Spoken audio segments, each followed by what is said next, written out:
Itinanggi ng Malacanang na may lamat ng administrasyon ni Pangulong Ferdinand R. Marcos Jr. kasunod ng pagkakatanggal kay General Nicolas Torre III bilang hepe ng Philippine National Police.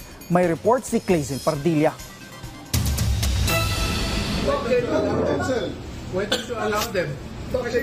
Sir, you have your counsel. Ang pag-aresto kay dating Pangulong Rodrigo Duterte at paghuli kay Kingdom of Jesus Christ leader Apollo Quiboloy.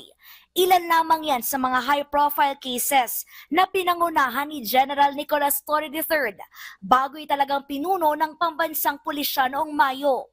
Pero ilang buwan pa lamang sa kanyang pwesto, pinatalsik si Torre.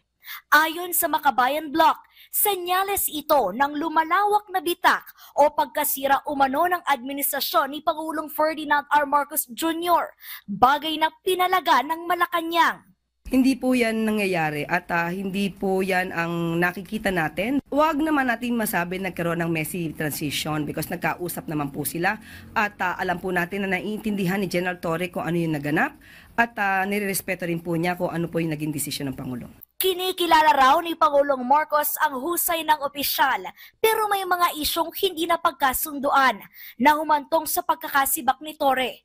Matatandang nagpatupad ng balasahan si Torre at sinasabing umasta umano na lagpas sa kanyang responsibilidad. Sabi nga po natin, si General Torre ay napakagaling na public servant.